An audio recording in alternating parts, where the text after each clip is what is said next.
February 3rd Finance Committee meeting. We have 3 agenda items. One is claims. The other is the capital projects fund, and then the other is monthly reports from the from the auditor. Let me start real quick with, if we can, quickly do claims.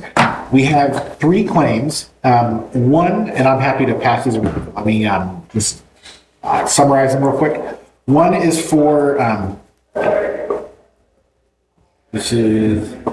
there was a city pipe sticking out of a curb. It was reported to C-Click Fix. It was very sharp. Person backed their tire up over it, slit their tire open, and they got a used tire, and they're asking for $55. And Mr. Province, since you're new here, the requirement that we definitely stick to is it's a person's deductible that we pay for. We don't pay for anything that the insurance company will pay for. Then it needs to be, if it's like a pothole issue, C-Click Fix or something like that, it has to be reported to them first. So if the city doesn't know about it, then we're not technically responsible for it. But if we do know that it, was a known issue, then we are definitely, it's in the realm of us to vote to say, yes, we can reimburse this. So any questions about this one here, which is they ran over a sharp culvert that was broken and reported to the city? Without having looked at it, is your assessment that we knew about it, we didn't act, it caused damage, and they're... So when Emily Franzen was the chair and whenever Candace Winterbauer was the chair, we've never had, at least since I've been on this, we've never had a definitive list that says this is what qualifies, except that we needed to know about it, and we only reimburse for deductible costs or deductible expenses. So that's up to us if we want to find some kind of consistent rule that we want to apply here. Was it in C-Click Fix before or after the tire? Before. It was previously reported. It was an open incident. Correct. It was an open incident. Do we know how long it was open? I do not have that. Okay. I think within some of the other places I've looked at, some of these issues, it's like it has to be a reasonable time in order to fix it. So it'd be good to know when it was reported initially, because if it was reported earlier that day and then it happened later that day, then that's not really what I would call a reasonable amount of time for the city to make amends or make a fix. So it'd be good to know that. But in general, I think it's $55. It's It's a very reasonable request. Yes, and it's not a overwhelming request. Why don't we hear the other 2 and see if there's any other things with them? You can hear the next one, or you want to decide on that one? This does include a picture of the broken culvert, and it is very visible and sharp. So here's another one that is along those lines. This is about pothole damage on Ralston. Yeah, Ralston. And again, it was reported in C-Click Fix, but I do not know how, what's the timeline between that? Although Ralston is an active street. Construction site also. Yeah. Depending on what part of Ralston they're on.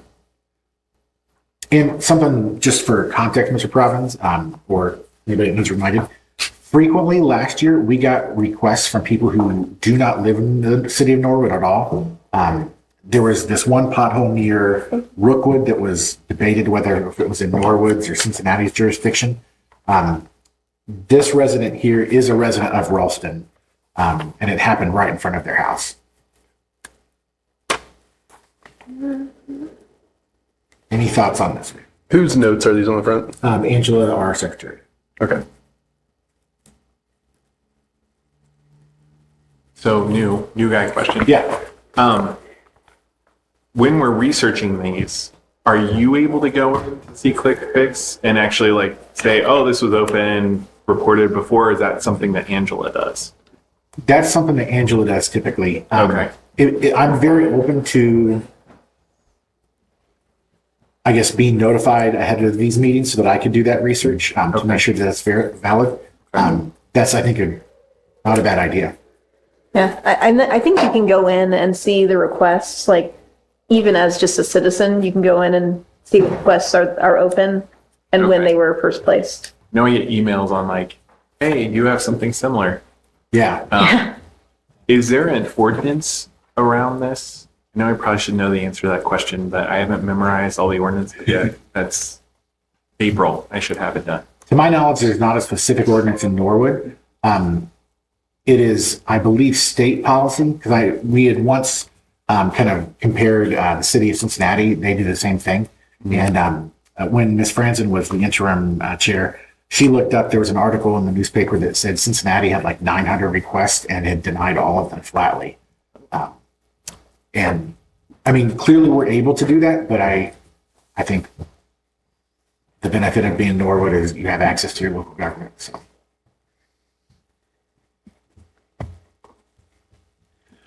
All right, here's the last one, and I will just blatantly say I'm advocating that we do this one. So water main broke on Marsh just before we had this massive storm a week ago. And if you've seen the Facebook picture, I mean, it sent water straight up into the sky. So part of that water broke some debris and landed on a person's car. That one, I mean, it is super unfortunate, and I don't think the city could have done anything about it, but it was our water main, our street surface. So it seems to me like it's a reasonable thing, but at the same time, this was a freak accident. And again, we're only liable for the deductible. What's the deductible? This is, so their deductible is $500, but the cost for the repair was $485.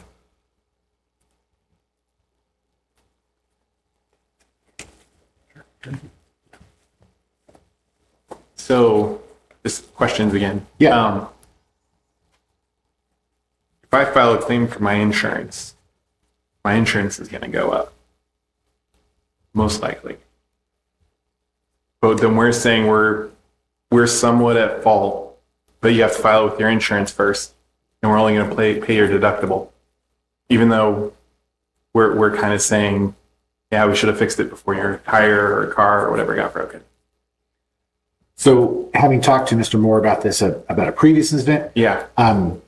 You do not have to file a claim with your insurance, but whether you do or you don't, we will only pay your deductible amount. So you need to, in the paperwork, you need to give us your declarations page so that we see what your deductible is. So we don't require that you file an insurance claim. Why do we only pay the deductible? I wish Mr. Moore was here to I know that's repeat this. that's a legal question. But it's basically the city isn't here to subsidize insurance companies is what he said in short.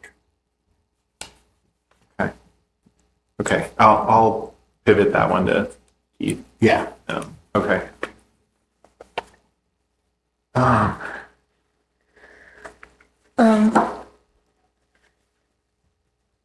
think for this one, I mean, Angela said the claim is valid, so it makes, I think this is something that was known for a while in that case. This is for the one on Rolston Avenue. It's $107. I keep struggling with this because it's like, I don't want to like just get a bunch of claims and approve them all, obviously, but I also hate to just not approve any of them, even if some of them are legitimate. So it's like Cincinnati does it, but we don't have to be Cincinnati. So since we do have two finance folks in here, how do we know if we have money to pay these and what it looks like to our budget and all that sort of stuff? And again, new guy here, so I'm asking the questions.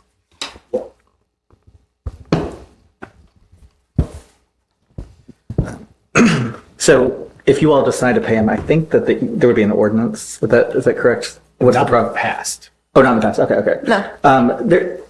Basically, we have like the law department has money set aside for like contractual things. expenses for like outside lawyers and other things that the law department needs. So this form, it has the city of Norwood in no way admits any liability for your claimed damages. Okay.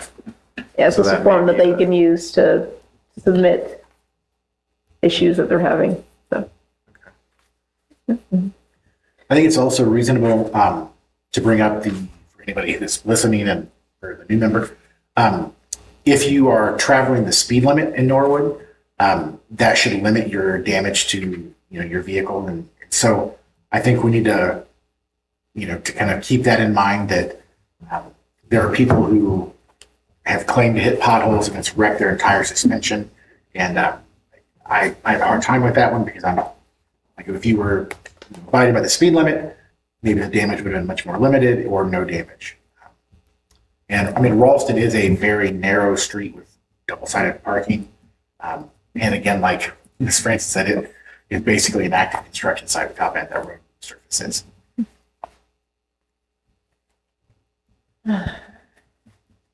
Ooh, So I would add, you mind if I add something? Yeah, it's possible. I'll keep it brief. Thank you, Mr. Chair. So the finance committees probably for decades have struggled with how we do this in Norwood. And I do not think this is all that normal, like to kind of have basically throw on a list, like a bunch of claims and just throw it to the finance chair, to the finance committee to have to make a decision on these, especially because, you all as politicians some of these can be your friends or your neighbors or whatever. It just kind of makes it hard, I think. It always made it hard for me when I was finance chair.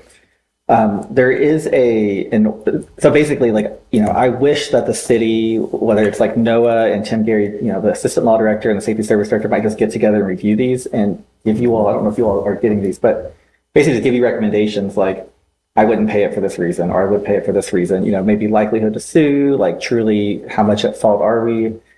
If it's in the middle of the day and the pothole is very visible, what they can just look at that. I'm not saying don't go forward. I mean, some of these sound quite valid. I'm just saying I do feel for you all in the position that you all are in, and all of everybody before you has been in that. Candace, especially. I mean, I remember her. They've all been in that same position. The other thing I would just note that there is an ordinance on the books that allows the auditor and the law director to take care of any claims that are less than $1,000 or $1,000 or less. So it's 133.01. I don't think the current or the previous auditor, it's been the same law director. We asked for that. It got passed in 2020, but I don't think they've actually used it. But I think for these smaller ones, it just seems more appropriate, in my opinion, for them to just look at it and determine yes or no. Or, I mean, the no ones they could always send to you, but some of these seem like $100 for the Ralston one. I mean, it doesn't seem like it's that big of a deal, but anyways, just wanted to note that. I'll let you all get back to. that is good to know. I'm seeing this now. Yeah, I'm actually, it's the first I know. Yes.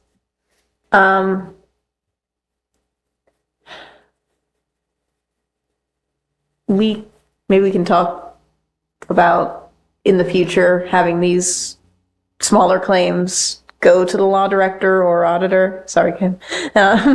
But for these, did we just want to make a decision tonight, or do we need more information? I think it would be responsible of us to either make a decision tonight or directly reach out to these individual residents and say Okay. why we are delaying the process. So that would be my thought on it. I'm personally fine with approving all of them. They seem well documented and valid and of no sort of huge consequence dollar wise. I'm also fine with approving them, just based on the documentation and especially two of them are so pretty reasonable. The other one, it's literally his back window is completely broken due to the debris that was from the water main. So I'm not opposed to that. It's a struggle, as James said. It's just. I mean, in the past, we've been responsible, we've claimed responsibility for a tree that was struck by wind or whatever. Yeah. And it fell on somebody's house, and we approved funding, like a deductible amount of that. So one does seem like a calamity kind of a thing. Yeah. The other seems reasonable, and it is within our responsibility to take care of public works issues in a timely manner. Yeah, public works and infrastructure. Yeah. Then I'll just put an informal motion. Is there any objection to paying all three of these claims? And if so, which one? Or two? No objection. No objection. Okay, then I will send these through. I agree with that. Yeah. All right, the second item on the agenda, I put some paper on your desk. I sent you both of these pieces of paper via email to look at the meeting. So what I want to specifically talk about is the cannabis tax revenue. I know that it is going to come before the entirety of council to talk about where we allocate that money directly. And so this isn't about, what specifically we should be spending this money on. Instead, this is about the idea of creating, gentlemen, if you could correct me on this, basically a special bank account that is just dedicated for capital project fund or capital project items. Anna Mary, our state auditor overseer, suggested that we use this money for or in this function. There's an Ohio Revised Code that is specifically dedicated towards this. She sent that to Mr. Miracle and sent it to me. And there were a couple of other provisions, a couple other subsections in this that I thought didn't apply. It was like paying off debt or paying off some kind of reoccurring fee.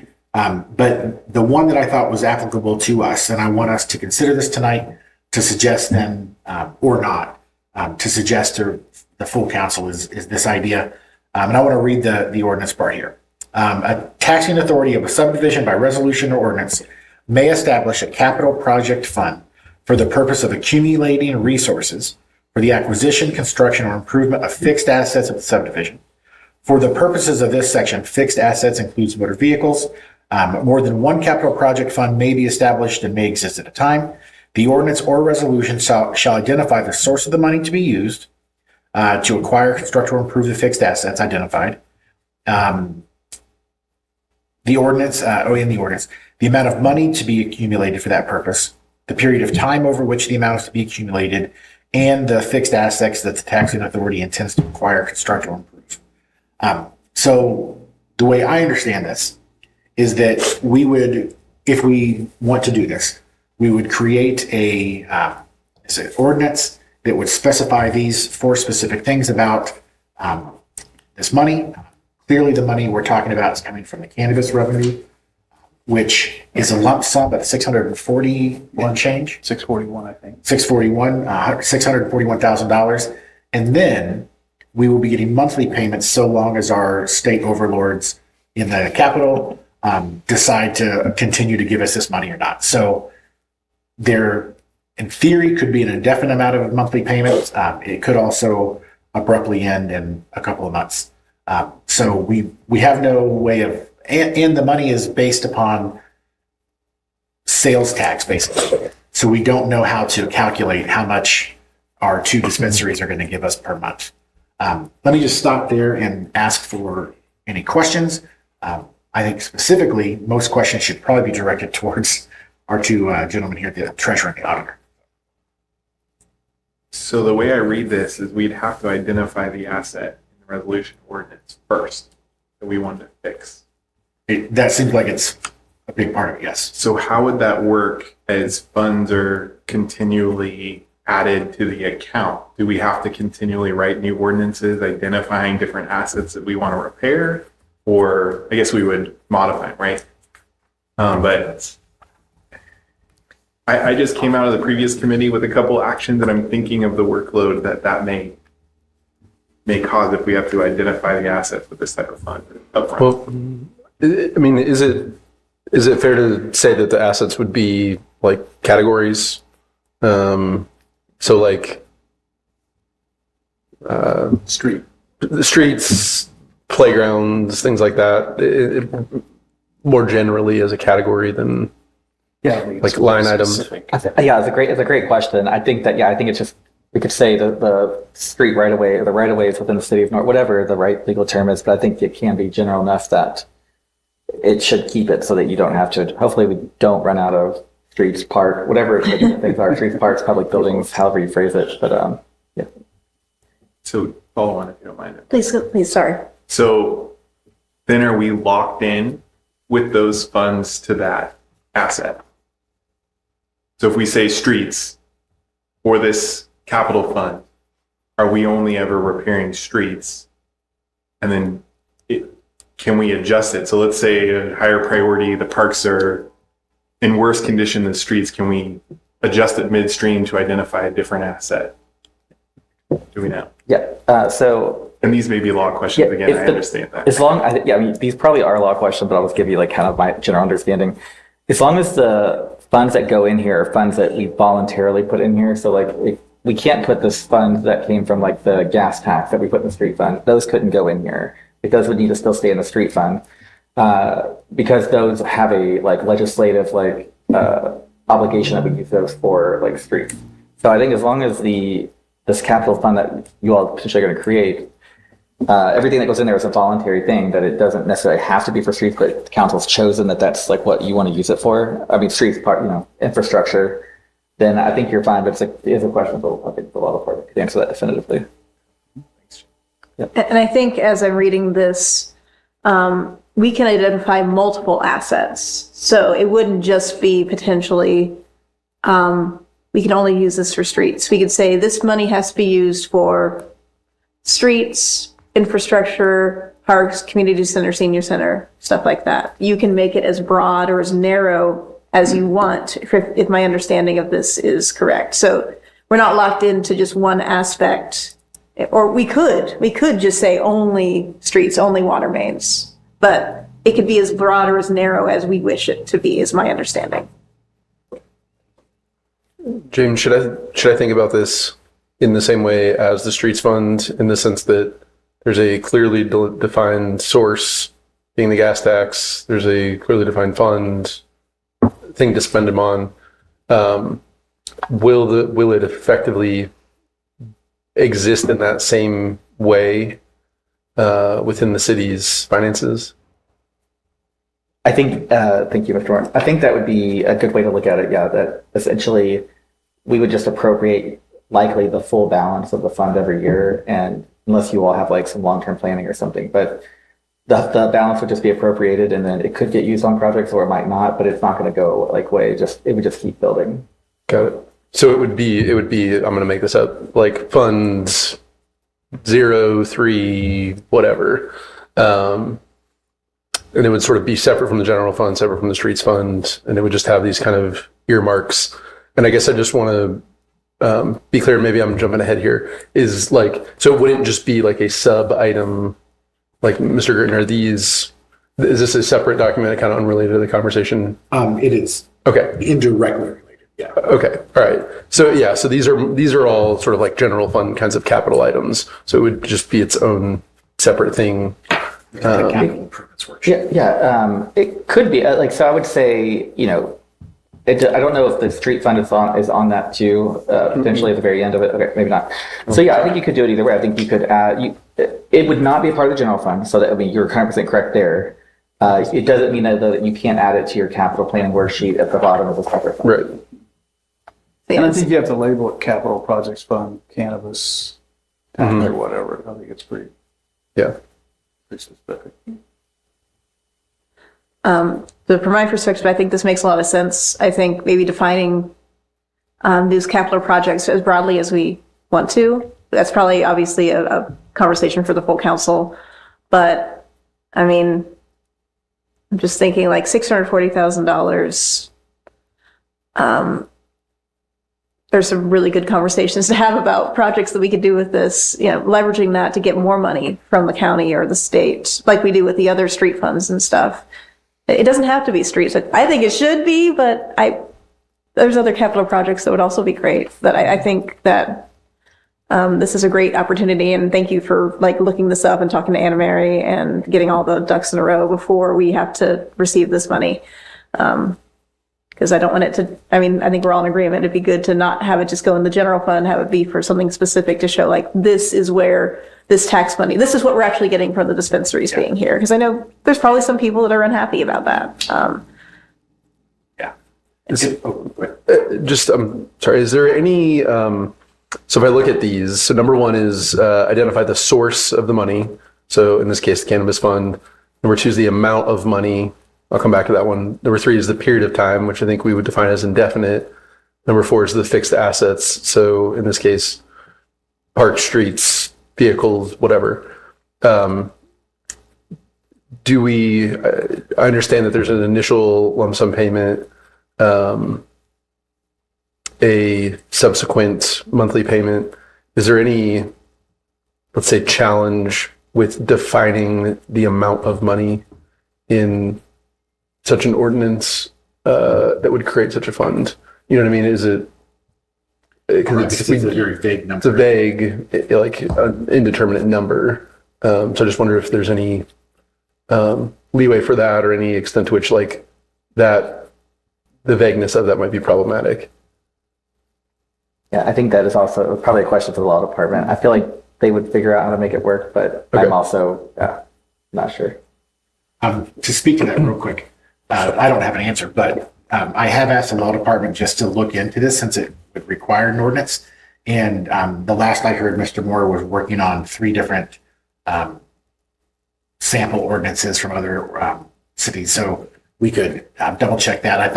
I didn't know he'd have that in time for this meeting, so it's going to come back to our next meeting because I figured this would continue on our agenda. And we'd probably have to wait until we talk to the full council to be able to say specifically in the ordinance which fixed assets are going to be choosing to be in there, and how you would categorize, how to properly categorize those fixed assets. Like, is it just as general as streets, or do we have to be more specific about, is it also sidewalks? I don't know. So Yeah.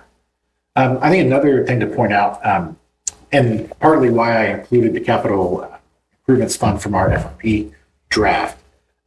So if it's in a line item, the administration has the authority to spend up to $80,000 without an ordinance.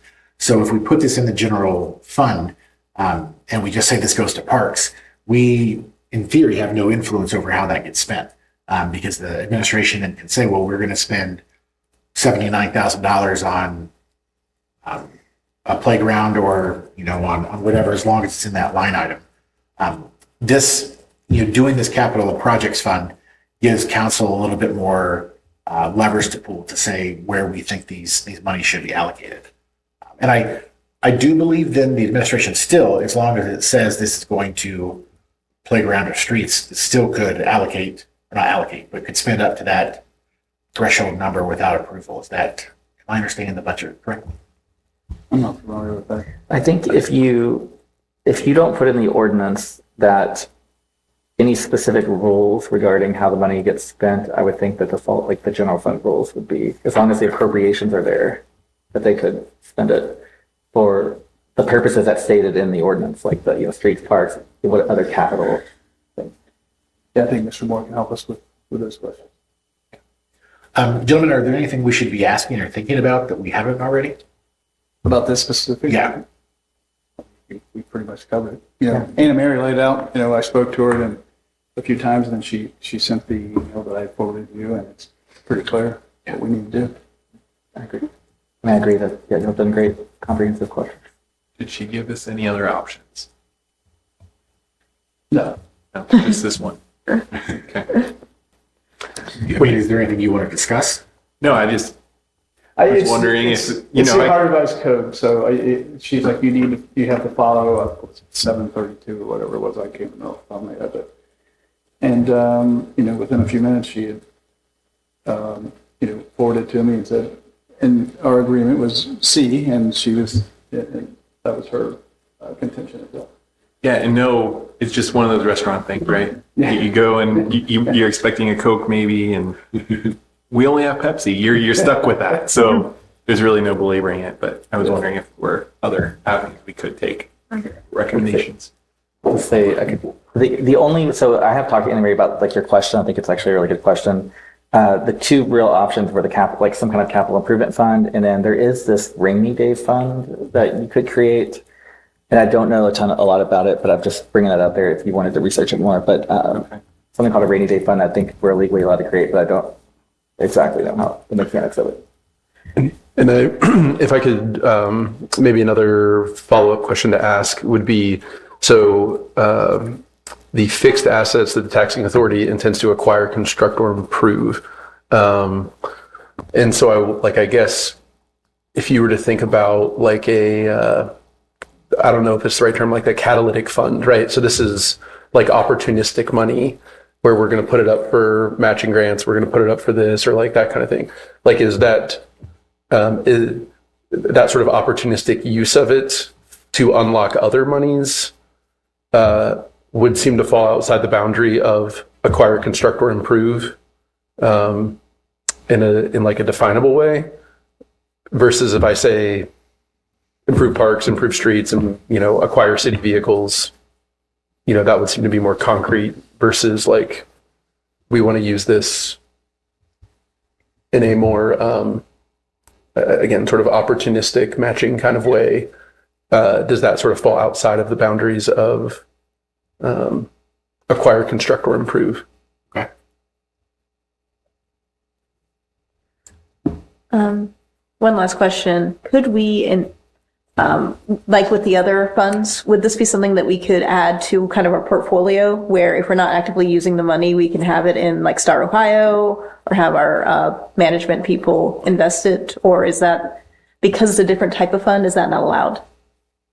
Yeah. Thank you so much. It's a great question. So it would be in the same, like the city's like general operating account, like the cash would be. So the funds are just how we segment the money, like on the accounting books.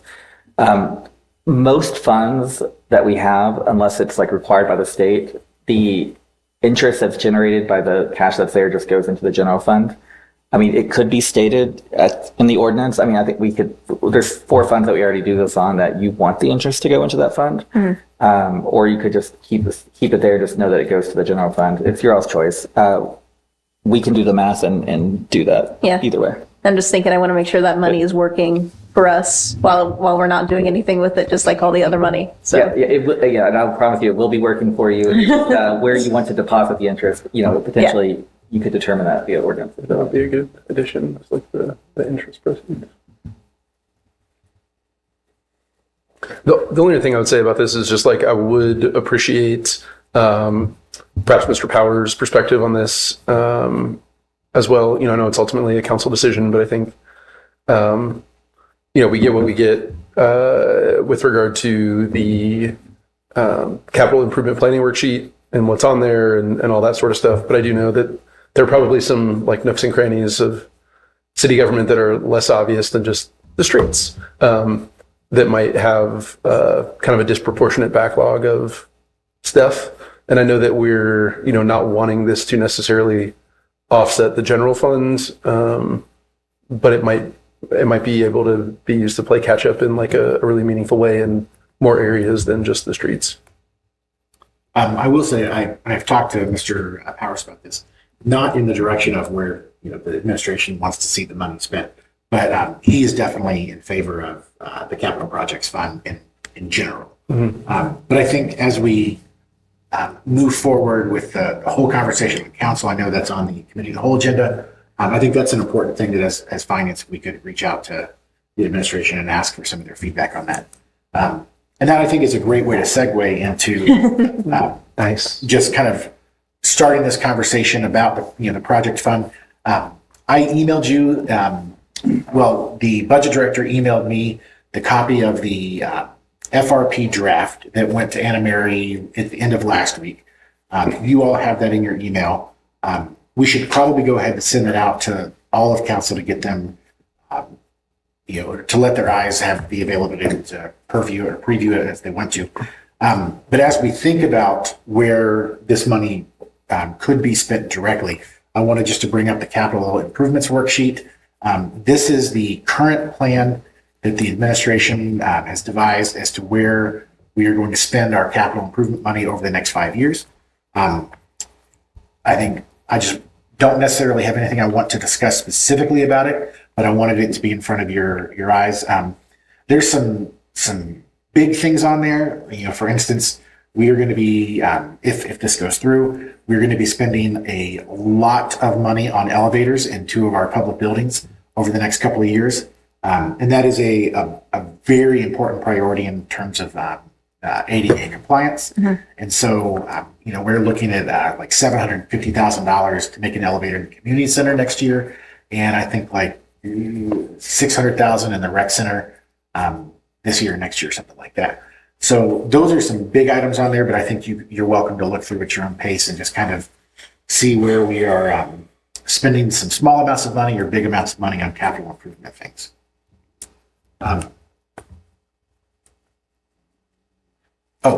One other thing that I want to bring up when we're talking about the capital improvement worksheet in the FRP,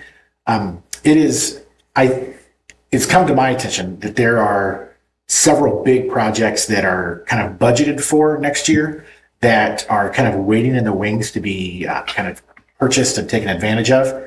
And so there's one item that is in the FRP that's going to be for the fire department. That is like a $350,000 purchase that's budgeted for. But if we wait too long, that price goes up $150,000. And so that is a huge amount of savings that we could potentially see or lose. There's another thing where there is an apparatus that the fire department has like a gentleman's agreement to make a purchase on a used piece of equipment that we are budgeting for more than $2.5 million over the course of 5 years. And we have an opportunity to buy one for less than $1 million. I think it's like $900,000. However, we simply cannot do any of those purchases. And that gentleman's agreement may slip out of our hands because we have nothing on the books technically to make that happen. So one thing that we can do is the finance committee, the auditor, the administration, treasurer have all done, I think, a great job of getting the FRP into the state auditor's hands. We did our budget hearings and looked at that, back in October, November. So one of the things that we could do to expedite that process is to minimize the amount of readings that we have in full of council. And so one of the things I want to bring up tonight is to kind of make sure that we are as transparent as possible with all of council so that we're not springing the FRP on them, like it's been done in years past. So I want to see what you guys think about any issues about how to expedite, instead of having 3 readings over 3 meetings. Is there an interest or a comfort level in trying to do that in one meeting? What work do we need to do as the finance committee to kind of bring up information so that we can expedite that in full council? Is that vague enough, or is that specific enough topic? So when will the FRP be coming before council? So nobody knows is the answer because it's in the state auditor's hands. Right. If all the stars align, it could be our second council meeting in February. Okay, great. So That is like, again, yeah. all stars align. I think having like the budget hearing and then having all of this information really early makes me feel good about just trying to get it passed as quickly as possible to try to catch those savings. Because I know, just like with everything, inflation and other issues just will make everything more expensive the longer we wait. I just wanted to add, and Mr. Bonsall and Mr. Zimmerman, Mr. Powers, Dr. Campese, Mr. Wagers, we've probably had, how many questions would you say from Anna Mary after we gave her the FRP? Probably 50 plus that we've answered over a course of one day it's 10, the next day it's 20, next day it's 10. But we have been very responsive in trying to get those back to her, very timely fashion. Some days, sometimes even the same day or next day. So I will say, I think it's pretty smoother than anticipated, not to jinx us or anything, but there were a lot of questions that have been asked that we've already been asked and answered. So hopefully this will help move this along quicker. And that was our plan from the beginning, to get it to you in the end of October, so you could already start reviewing this. And so when you do get it, it's not foreign to you. You've already seen this, and there's some, obviously some things that you had asked for, and some other things that have come into play there. But I think those are probably things that we can add in a timely fashion. I mean, in my 2 years prior to this, I don't think we have ever gotten to preview the budget. It's been given to us and told to vote on it tonight. In 1 year, and then another year, and last year we voted on over 2 meetings to kind of at least have some time to digest it. So given the fact that we've had at this point now 4 months of council's eyes to be able to preview it and have hearings, I think this is the fastest it's been done in my tenure and the other people I've talked to in the past. And one. I think we're just trying to, as a team, build something that's sustainable as we move forward, to even move that date up even earlier. Jeff, the only thing I would say, so I am directionally supportive of trying to pass it as soon as possible. I think the financial implications of what you're saying are it's north of $1 million and all that over the next couple of years. That's pretty meaningful. I think that context is important to remember in conjunction with the lead time that we've had and how much pre-work has been done. I think the only little wrinkle that I would say is if there is I don't know if there's a way to otherwise get it in circulation. So for example, could we have a draft document that gets, let's say, filed as a communication so that it could be in the packet so that the general public could at least have a chance to flip through it, if they wanted to, at the next meeting on February 10th. I think as far as the 7 council members, my personal hope would be that, nobody would have an issue with it, just given kind of where we've been. But I think in terms of just the general public interest around fiscal emergency, around the FRP, I got a text walking in here tonight and said, hey, by the way, where's Norwood on the, fiscal emergency? I think that it's just a general matter of public interest that if we could give people an extra little period of time to be able to view a clearly marked draft version of the budget, I think that could help with sort of the perception of passing it in one go. Gentlemen, with your experience as councilperson, as president, how do we do that? In my 2 years experience, the FRP has never been part of the council packet. And so to Mr. Moore's point, it's never been on the sunshine list. And, at this point, we only have a draft of it. It's not approved. How would we put it in the council packet so that it would be publicly available? I think you could even put it on the website. I want to leave, Jeff.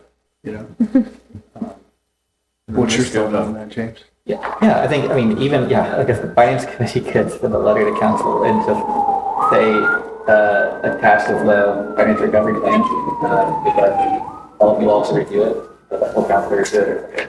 It's public. Yeah, and then and I can, talk about Robin is not wrong. I mean, that you could just, there's a lot of ways that you could do it, but I think, ensuring, I think the administration would probably want you to just make sure that on every page the word is draft is on. Yeah. And I'm sure you all, you already would do that, but just to make sure that it's known that this is not a past plan. But no, I think it's a wonderful suggestion. For the good of the order, anybody who's paying attention to these meetings, and I hope you are, but I understand.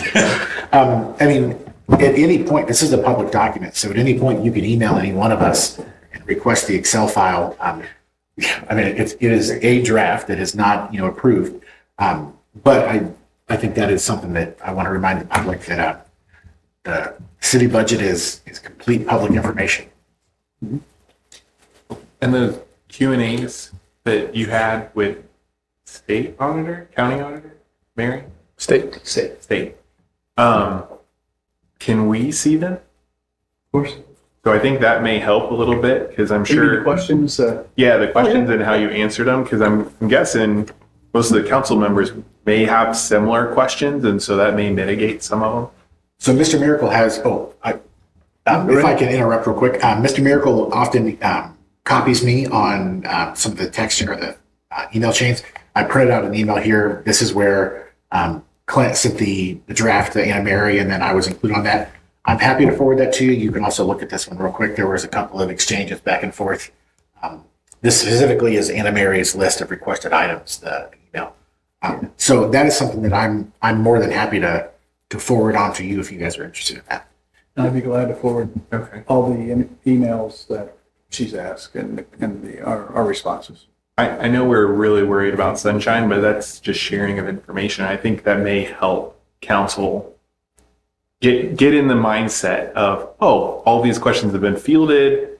Our phenomenal auditor has been on it with his team. I don't need to ask these questions. I don't need to belabor it. Let's go ahead and read it 3 times and approve it. I'll send them to you tomorrow. Okay. Thanks. Thank you. Yeah, I think it's just, I think it is just educational too for you all to just kind of see a budget professional like that looks at dozens of these a year. Like, what are the questions that they're asking? And honestly, I think it's a great idea. And then I just have one more. What is when the Financial Recovery Commission is going to meet to consider the plan? Have they set a date yet? I have not heard that, Mr. Miracle. I did see an email today, Mr. Bonzo, and I think they're trying to schedule a meeting the end of this month. So I think that was just someone said the week of, but I don't think it's been, put in concrete yet. But as I have more information on that, I'll certainly, share that with you as well. It would be an absolute miracle if it could be approved by that.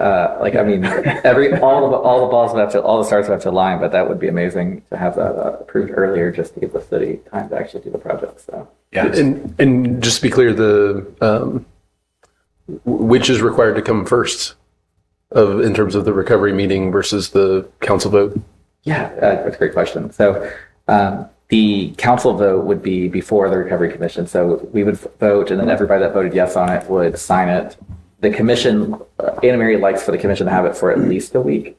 So I would imagine that, and then Anna Mary dictates like that timeline. She'll have to speak to that, how soon she wants it, but usually they just want it about a week ahead of time. And one thing, if I may add, Mr. Bonzo, there's nothing to prohibit from a special meeting, right? The mayor and the president of council can request a special meeting. So we wouldn't have to wait, they could schedule that when they were ready. So Yeah. That's actually, it's a great, if you all are here on that third Tuesday anyways, a lot of you all are going to be here. I don't know if there's meetings on the third Tuesday, but I guess your committee of the whole is that day. You could always have a quick council meeting to do a reading or two. Yeah. And would, just in terms of process here, I think as it stands right now, my understanding is that on that first page, the fire truck, finance, debt payment, fire ladder truck, like those items in the gray,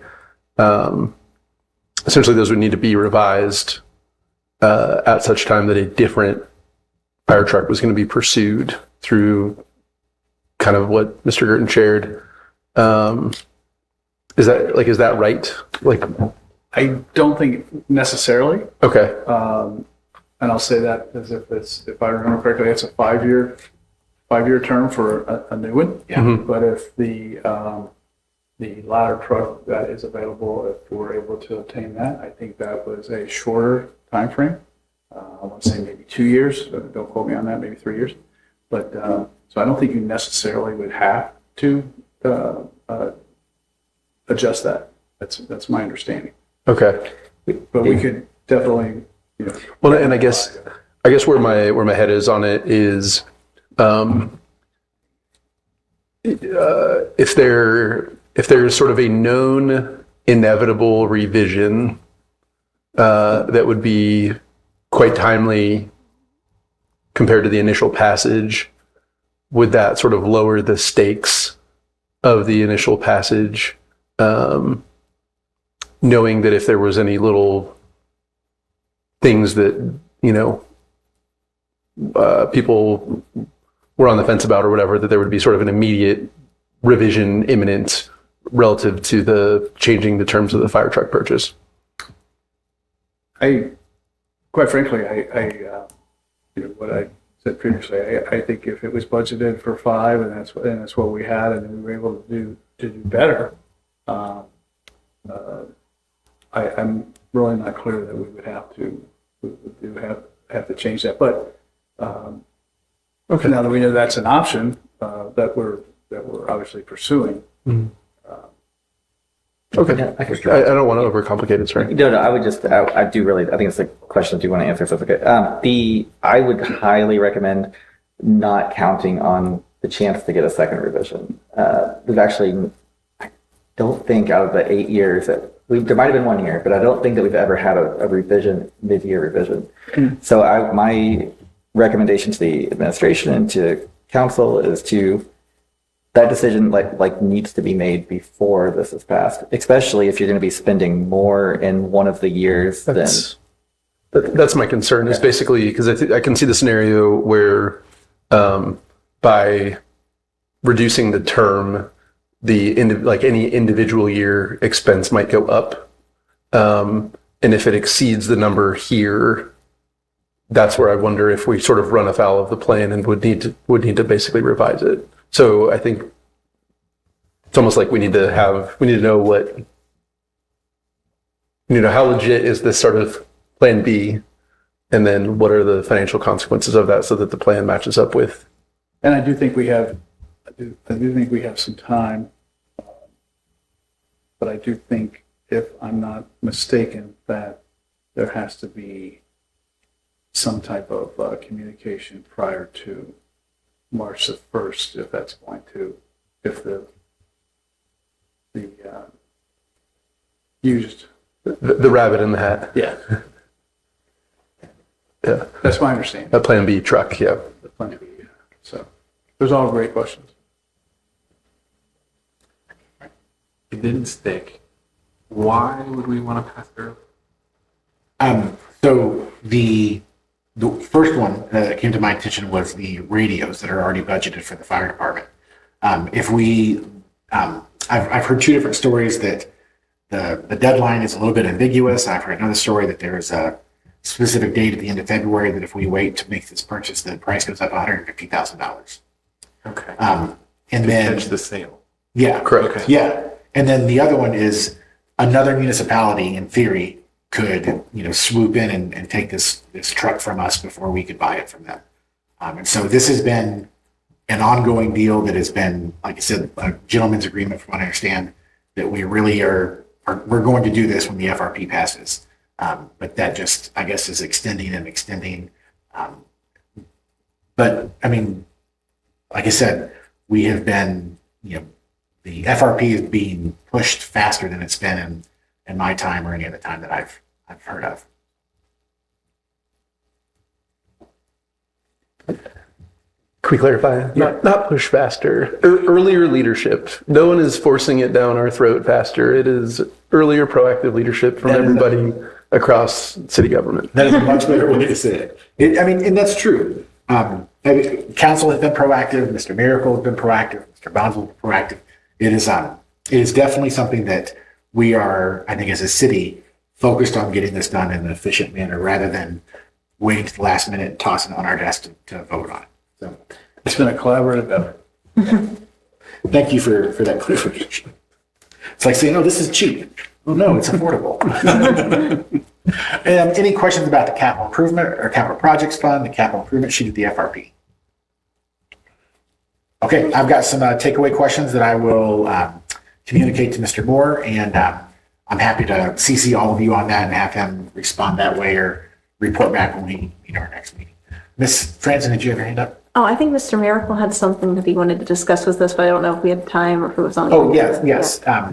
My next item. Sorry, yes. Yeah, oh, okay. Yeah, Yeah, I was just making sure before we adjust. yeah. Okay. Mr. Miracle. Well, quickly, I'll share this, share with you, and I've been sharing this with Mr. Bonsall. So one of the things I was working on was a review and an audit, internal audit of the Ohio Police and Fire Pension Fund. And what I've discovered over the past few days, since I think last Thursday, was that there was a loan a 55-year loan that was done back in the late 60s. And one of the reasons I was doing the pension fund, I was working with Anna Mary on this. So we had seen that there was payments in April and November each year.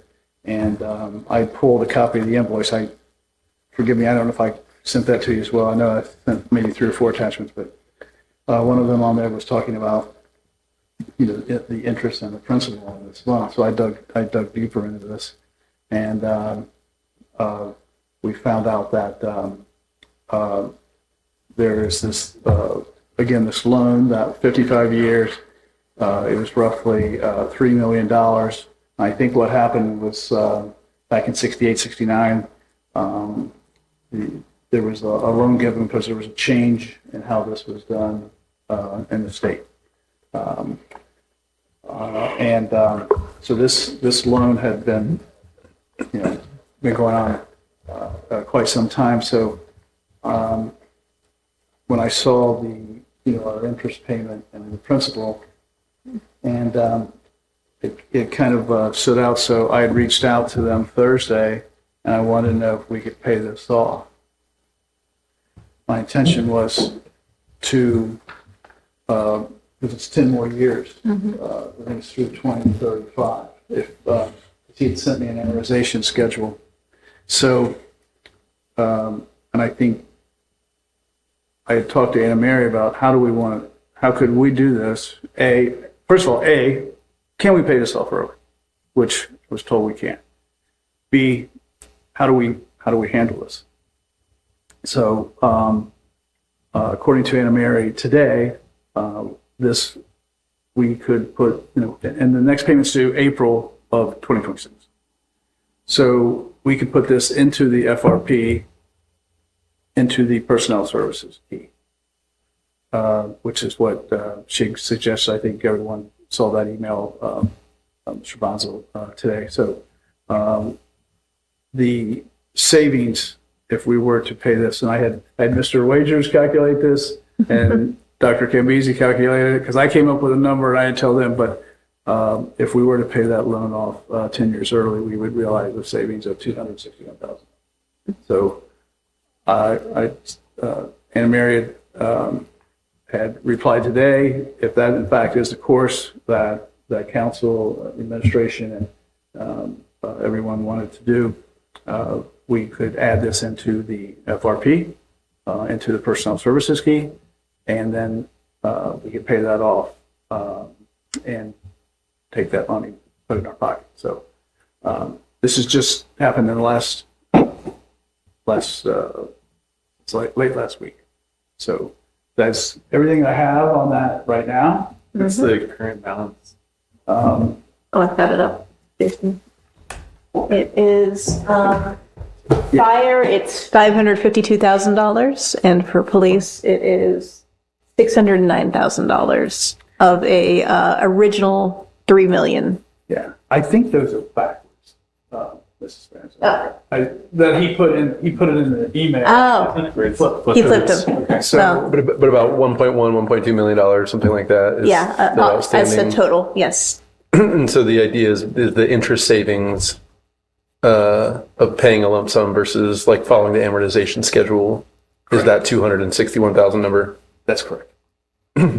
So I wanted to bring that to the finance for your consideration. Talk to, of course, talk to Anna Mary about it, talk to Mayor Schneider and to Noah and all the back and forth, make sure Mr. Bonzo was aware of the situation as well. So that's everything that I have on that. And it's good timing because, we could, the adjustment to the FRP would just be to those keys. And you could increase it by, I think we'd have to do the appropriate breakdown to the keys into the personnel services, and then get this paid off this year.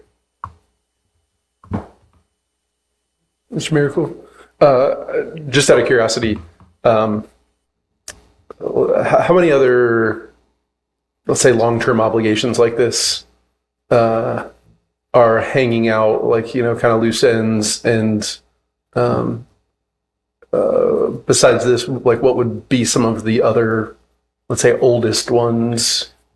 I don't know to answer your question specifically, but I'm trying to turn every rock now. Yeah. And this had come to my attention, and we were going one direction, and this kind of, as we dug deeper, and then we actually, I think there was even a letter from 2006 about it, which I copied you on. So those are the types of things I'm trying to ascertain. This one, you know, kind of as we gotten into it, then I reached out to the financial supervisor, reporting supervisor at OPNF, and started emailing back and forth. Hey, can we pay this off? What is our payoff? How do we move forward with this and with the FRP and the auditor state's opinion, and of course now the finance committee's opinion.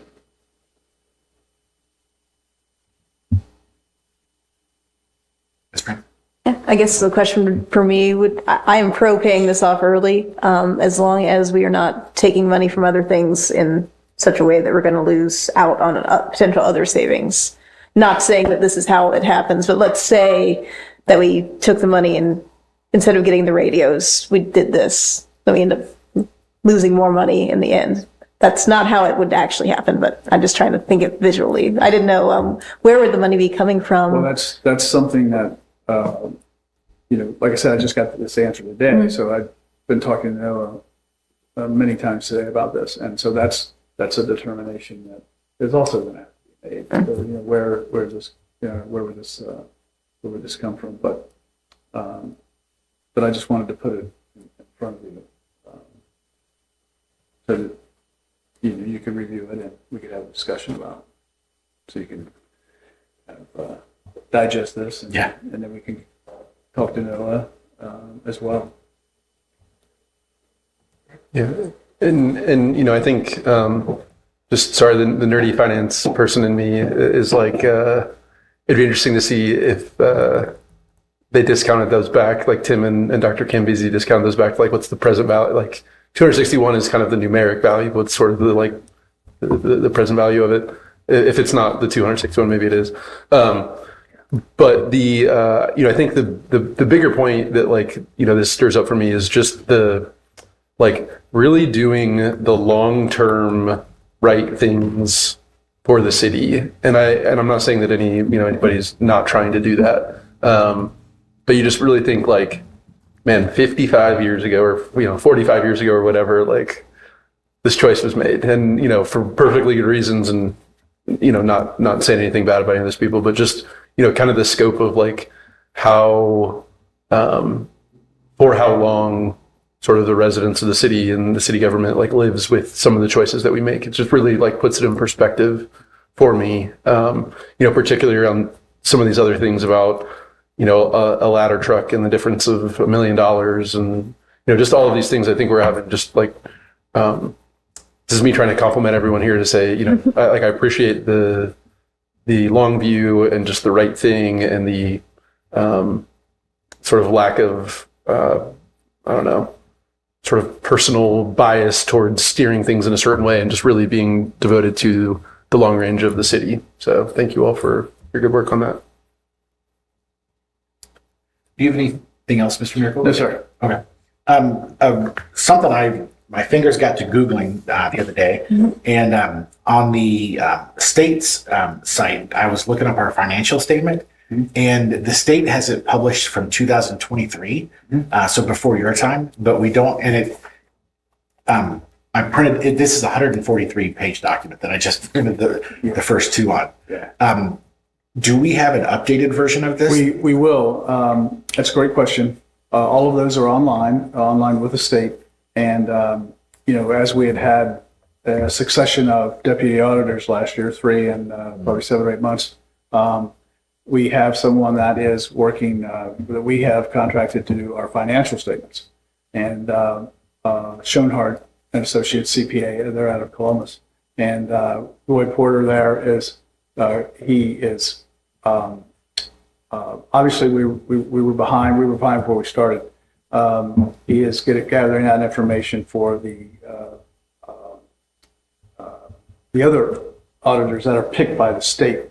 And then once he has that, then they will have that, and that will be online as well. So we are actively pushing that to get that done quickly. All right. Thank you, sir. And once that does come, you'll be the first to know. Did he give us a projection on timeline? No, he did not. And I will have probably in the next few days, probably by the end of the week, a better timeline for you. I appreciate your work on this and your transparency as auditor. It seems like we were in a hole that we're trying to dig out of with the state auditor. So, Yes. Which I think goes back to Mr. Moore's point that I think we are trying to professionalize things in the city and have good policies and procedures. Yeah, I know we're running way late, but one thing I just wanted to add, we have implemented workflow, which is the digital copies that we're doing and all of the checks and balances in there. That's one of the things that we have been working on. And then tomorrow, we had a training session about 10 days ago. Tomorrow we have another 2-hour training session on the invoices and how to attach those. And I think we had 27 in attendance. It was a Zoom meeting. So had a lot of positive feedback on this. So utilizing the system that we have, the ERP system that we have, is paramount to us developing sound policies and procedures and being able to articulate those and then bring those to council and for you to for your consideration so you can approve those. And that is what we want to do to help us check all the boxes for the report on accounting methods and get out the FRP. Yeah. Thank you, sir. Mr. Boswell, is there anything else from the treasurer's office? Not at this time. All right. Any other questions for the good of the order? Did you get one of these? Yes. Mr. Moore told me that you have to sign it and fill it out before we leave if we want something to go to council. You can't take it home and then submit it. We all have to sign it. Oh, so now If you wanted to submit a report tonight, we had discussed that briefly. what we have done in the past from my tenure here is I go home and I actually type this into a Word document, and then on the night of council, I have everybody read it and they sign it, and I give it to Mr. Pierce. Oh, okay. You gave me different guides. That's if it worked in the past that way, go forth and conquer. I think that it is sometimes good to get signatures the day of so that you don't have to rush around and find them the day of council. That is a really important point too. For me, it would take me extra time to fill out that report right now, and I usually try to go back to my meeting notes or the video and type out some notes whenever I fill it out. That's where my brain went when he was talking to me about it. And he just said, well, just put something in there. Make sure everybody, so, okay. If it worked in the past that way, go for it. Yeah, my hand has not been slapped yet. Okay. All right, anything else? All right, I'm gonna adjourn this meeting. Thank you.